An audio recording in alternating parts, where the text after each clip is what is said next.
Hello everyone, welcome back to the helping hand. This is I Shreya और आज हम लोग बात करेंगे बी फार्मा यानी बैचलर ऑफ फार्मेसी सब्जेक्ट के बारे में। ये एक यूजी 4 साल का सब्जेक्ट कोर्स है जो कि मेडिकल साइंस से जुड़ा हुआ है, जो बेसिकली मेडिकल एस्पिरेंट्स करते हैं, जिनका इंटरेस्ट मेडिकल रिलेटेड फील्ड में होता है, उनके लिए ये कोर्स है।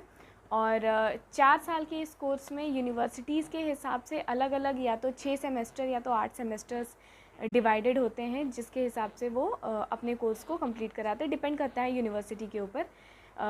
कभी कभी ये एनुअल कोर्स भी होता है या कभी कभी ये सेमेस्टर कोर्स भी होता है। बेसिकली 4 साल का ये कोर्स है।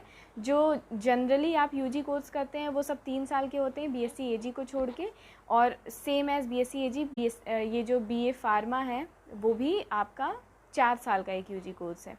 ठीक है।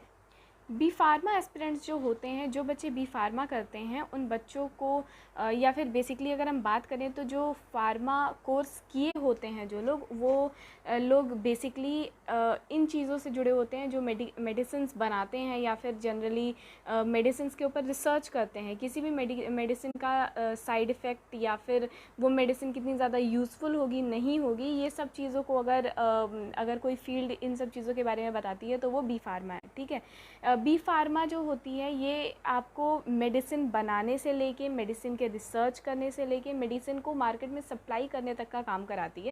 तो ये एक बड़ी फील्ड है जो ऑल ओवर मेडिसिन से जुड़ी हुई है। मेडिसिन को डेवलप करना, मैन्युफैक्चर करना और से लेके उसे सेल करने तक, उसे मार्केट में पहुंचाने तक सारा काम जो होता है ये हमारा बी फार्मा किए गए जो भी एस्पिरेंट्स होते हैं या जो भी स्टूडेंट्स होते हैं वो। अगर बात की जाए एलिजिबिलिटी की तो जो भी स्टूडेंट 10+2 किसी भी रिकॉग्नाइज बोर्ड से पास किए हुए हैं मिनिमम 50% मार्क्स के साथ, या जो भी स्टूडेंट्स अपने 12th क्लास में पीसीबी या पीसीएम सब्जेक्ट से थे, यानी फिजिक्स केमिस्ट्री बायोलॉजी या फिजिक्स केमिस्ट्री मैथ्स जिनका भी सब्जेक्ट रहा हो, वो लोग आसानी से बी फार्मा कर सकते हैं। बी फार्मा बहुत सारे कॉलेजेस इंडिया में हैं जो बी फार्मा कराते हैं, अच्छे तरीके से प्लेसमेंट्स दिलाते हैं और काफ़ी ज़्यादा अच्छे अच्छे कॉलेजेस हैं। अगर एडमिशन प्रोसीजर की बात की जाए तो admission procedure same entrance based admission होता है और बहुत सारे एंट्रेंस एग्जामिनेशंस होते हैं जिससे आप बी फार्मा में एडमिशन ले सकते हैं। कॉलेज के जब भी फॉर्म्स निकलते हैं तो आपको उसको फिलअप करना होता है और फिर उस कॉलेज का आपको एंट्रेंस एग्जामिनेशन देना होता है। एंट्रेंस एग्ज़ाम देने के बाद कट ऑफ के बेसिस पे आपका सिलेक्शन होता है और उसके बाद आप वो कोर्स स्टडी कर सकते हैं। इसके अलावा अगर बात की जाए कुछ एंट्रेंस एग्जामिनेशंस की जिससे आप आराम से किसी भी कॉलेज में एडमिशन पा सकते हैं बी फार्मा में, तो कुछ एंट्रेंस एग्जामिनेशन है जैसे बीएचयू बी फार्मा हो गया, WBJEE एग्जामिनेशन हो गया, GPAT एग्जामिनेशन हो गया, MHT CET एग्जामिनेशन हो गया, या BIT SAT एग्जामिनेशंस। ये कुछ ऐसे एग्जामिनेशंस हैं जो आपको एंट्रेंस जिसके एंट्रेंस पेपर आप देते हैं और उसके बाद आप बी फार्मा कर सकते हैं। ठीक है।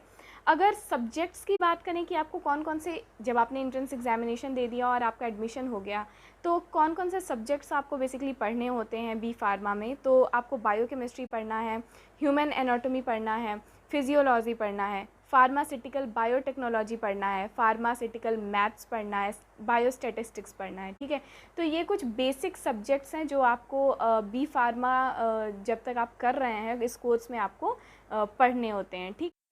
अगर बात की जाए स्पेशलाइजेशन की तो कौन कौन से स्पेशलाइज्ड सब्जेक्ट्स हैं, स्पेशलाइजेशन वाले कौन से सब्जेक्ट्स हैं बी फार्मा कोर्स में, तो आपको मिलता है फार्मास्यूटिकल केमिस्ट्री मिलता है, आयुर्वेद मिलता है, क्लिनिकल फार्मेसी मिलता है, फार्मास्यूटिकल टेक्नोलॉजी मिलता है, फार्मेकोलॉजी मिलता है, फार्मास्यूटिक्स मिलता है और फार्मेसी प्रैक्टिस। ये कुछ स्पेशलाइज्ड सब्जेक्ट्स हैं जो आपको बी फार्मा में आप कर सकते हैं। बहुत सारे कॉलेजेस हैं जो बी फार्मा कराते हैं। कुछ कॉलेजेस की लिस्ट में आप लोगों को दे देती हूँ, जैसे यूनिवर्सिटी ऑफ फार्मास्यूटिकल साइंस हो गया जो चंडीगढ़ में है, institute of chemical technology Mumbai में है, Manipal college of pharmaceutical science, Jaipur national university हो गया, इंटीग्रल यूनिवर्सिटी हो गया जो कि लखनऊ में है, ITI वाराणसी हो गया, BHU हो गया, बी फार्मा BHU भी आपका कराता है। तो काफ़ी सारे ये टॉप कॉलेजेस हैं जो कि बी फार्मा कराते हैं। इसके अलावा और भी बहुत सारे प्राइवेट कॉलेजेस हैं जिसमें आप बी फार्मा कर सकते हैं आसानी से, लेकिन ये कुछ टॉप कॉलेजेस थे। तो डिपेंड करता है, वेरी करता है कॉलेज टू कॉलेज। फ़ीस वगैरह अगर की बात की जाए तो जैसे जैसे आप अलग अलग कॉलेजेस में अलग अलग तरीके की फ़ीस स्ट्रक्चर्स होते हैं, तो फ़ीस स्ट्रक्चर के बारे में आपको कॉलेज से ही पूरी जानकारी मिलेगी, जिसके लिए आप अगर कॉलेज की वेबसाइट चेक करते हैं तो आपको पूरी कंप्लीट डिटेल मिल जाती है कि फ़ीस स्ट्रक्चर क्या होगा, और फिर इंट्रेंस में कौन कौन सी चीज़ें आएंगी, सिलेबस वगैरह सारा कुछ आपको डिटेल इन्फॉर्मेशन मिल जाता है। तो उसके लिए कॉलेज की वेबसाइट गूगल पे सर्च करने पे आपको वो चीज़ पता चल जाएगी। अगर बात की जाए आफ्टर बी फार्मा कुछ बेनिफिट्स की, जो स्टूडेंट्स को कुछ बेनिफिट मिले, तो सबसे पहले तो आपके पास एक सर्टिफिकेट या फिर लाइसेंस हो जाता है कि आप अपनी क्लिनिक खोल सकते हैं। क्लिनिक इन द सेंस कि आप अपना मेडिकल स्टोर खोल सकते हैं, आपके पास ये लाइसेंस होता है। और आप के पास मेडिकल लाइसेंस हो जाता है, जिससे आप दवाओं को एक तरीके से प्रिपेयर भी कर, तो दवाओं को प्रिपेयर किया जा सकता है, ये आपके पास एक लाइसेंस हो जाता है। तो आप एक तरीके से अपनी केमिस्ट शॉप या फिर एक फार्मेसी शॉप खोल सकते हैं।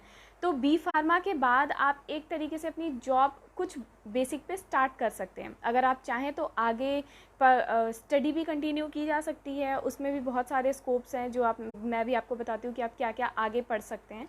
और अगर आप बी फार्मा के बाद ही जॉब स्टार्ट करना चाहते हैं तो भी काफ़ी सारी ऐसी कंपनीज़ हैं या काफ़ी सारी ऐसी जगहें हैं जहाँ पे आपको जॉब आसानी से मिल सकती है। या फिर अगर आप अपना खुद का बिजनेस करना चाहते हैं तो भी आपके पास लाइसेंस होता है, आप अपनी अपना केमिस्ट शॉप या अपना फार्मेसी शॉप स्टार्ट कर सकते हैं, साथ ही साथ आप कोई और जॉब भी कर सकते हो। तो डबल अर्निंग मिल जाती है यहाँ पे। अगर आपकी फार्मेसी भी होती है, आपकी खुद की शॉप भी होती है, और आप कहीं और अगर वर्क भी कर रहे होते हैं, तो आपको ये डबल अर्निंग का बेनिफिट मिल जाता है। ठीक है, अगर आपको जॉब नहीं करनी है आफ्टर बी फार्मा, आपको और तो आफ्टर बी फार्मा आप कुछ ऐसे सब्जेक्ट्स हैं जिसमें आप आगे पढ़ाई स्टार्ट कर सकते हैं। जैसे आप एम फार्मा कर सकते हैं, ये एक स्पेशलाइज्ड कोर्स हो जाएगा जिसमें आपको मास्टर्स की डिग्री मिल जाती है। एक पीजी कोर्स है, तो आप एम फार्मा कर सकते हैं। एमएससी इन फार्मास्यूटिकल केमिस्ट्री कर सकते हैं आप। मैनेजमेंट प्रोग्राम इन फार्मेसी कर सकते हैं। कोर्स इन क्लिनिकल रिसर्च आप कर सकते हैं। पीजी डिप्लोमा कर सकते हैं आप क्लिनिकल ट्रायल मैनेजमेंट में। तो ये कुछ ऐसे सब्जेक्ट्स हैं या फिर ये कुछ ऐसे कोर्सेज़ हैं जो आफ्टर बी फार्मा भी आप कंटिन्यू कर सकते हैं, अगर आपको स्पेशलाइज्ड पढ़ाई चाहिए या फिर आपको अगर एक हायर लेवल पे एजुकेशन उस चीज़ में चाहिए है, तो आप ये चीज़ कंटिन्यू कर सकते हैं।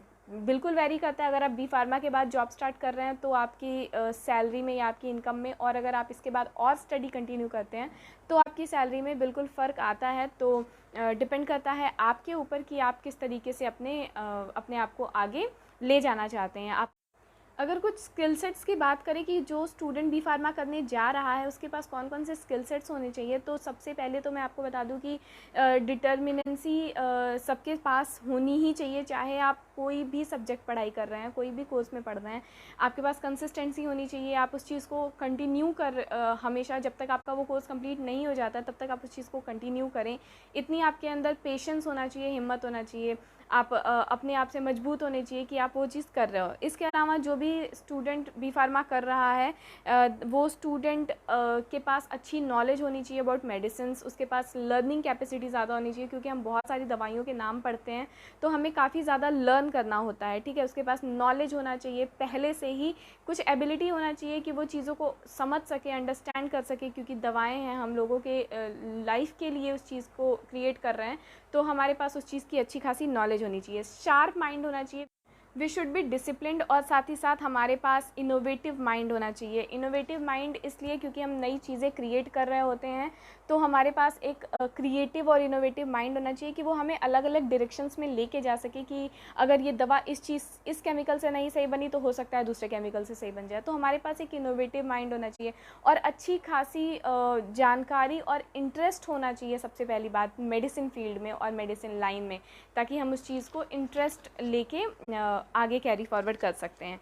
अगर कुछ जॉब एरियाज़ की बात अगर मैं करूँ कि किस किस एरिया में आपको जॉब मिल सकती है आफ्टर बी फार्मा, तो वो हैं जैसे hospital pharmacy, technical pharmacy, clinical pharmacy, medical dispensary, store, research agency, educational institute, food and drug administration, sales and market, health care, health centre. ये कुछ ऐसे जॉब्स एरियाज़ हैं जहाँ पे आपको आफ्टर बी फार्मा आसानी से जॉब मिल सकती है और आप जॉब कर सकते हैं। बात हो गई जॉब एरियाज़ की कि कौन कौन से एरियाज़ में आपको जॉब मिल सकते हैं। अब मैं आप लोगों को ये बता दूं कि कौन कौन से जॉब्स आप कर सकते हैं। तो आप सबसे पहले अगर आप टीचिंग लाइन में इंटरेस्टेड हैं तो आप बी फार्मा करने के बाद एज अ टीचर भी वर्क कर सकते हैं, या फिर अगर आप एम फार्मा करके पीएचडी कर लेते हैं तो आप एज अ लेक्चरर भी वर्क कर सकते हैं। तो अगर आप टीचिंग लाइन में जाना चाहते हैं तो आप इस लाइन में भी जा सकते हैं। इसके अलावा आप केमिस्ट बन सकते हैं, अगर आप अपनी केमिकल शॉप भी खोल लेते हैं तो भी आप एक तरीके से केमिस्ट हुए। आप हेल्थ इंस्पेक्टर बन सकते हैं, आप साइंटिस्ट बन सकते हैं आगे इस फील्ड में, आप ड्रग थेरेपिस्ट बन सकते हैं, हॉस्पिटल ड्रग कोऑर्डिनेटर आप बन सकते हैं, आप क्वालिटी कंट्रोल एसोसिएट बन सकते हैं। तो ये कुछ ऐसे जॉब्स हैं जो आप आफ्टर बी फार्मा परस्यू कर सकते हैं। तो बहुत सारा स्कोप है, काफ़ी ज़्यादा लंबा वास्ट स्कोप है। आप बी फार्मा करने के बाद भी आप आसानी से जॉब पा सकते हैं, और अगर आप आगे स्टडी कंटिन्यू करना चाहते हैं तो भी आप उसमें अच्छे से वर्क कर सकते हैं। तो ये रहा complete information about B pharma. मैंने आप लोगों को एलिजिबिलिटी बताई, क्राइटेरिया बताया, सब्जेक्ट बताया, स्पेशलाइजेशन बताया, स्किल बताया, आपका जॉब सेक्टर बताया, जॉब एरियाज़ बताया, कौन कौन से जॉब्स आप कर सकते हैं वो बताया। और आई थिंक सारी इन्फॉर्मेशन जो भी वैलिड है या जो भी ज़रूरी है आपको ये जानने के लिए कि आप बी फार्मा कर सकते हैं या नहीं, या कैसे कर सकते हैं, वो सारी चीज़ें मैंने आप लोगों को बता दी। और आई होप कि आपकी बहुत सारी कन्फ्यूजन्स क्लियर हो गई होंगी बी फार्मा सब्जेक्ट को लेके। तो अगर आप ज़रा सा भी इंटरेस्टेड हैं मेडिकल फील्ड में, और अगर आप मेडिसिन रिलेटेड चीज़ों में अपना करियर आगे बढ़ाना चाहते हैं तो आप ज़रूर से बी फार्मा करें। और this is all about today's video. अगर चैनल को सब्सक्राइब नहीं किया है तो do subscribe the channel, do like the video, share करें उन दोस्तों के साथ जो बी फार्मा करना चाहते हैं, आपके फैमिली फ्रेंड्स के साथ। और खुश रहिए। Thank you so much.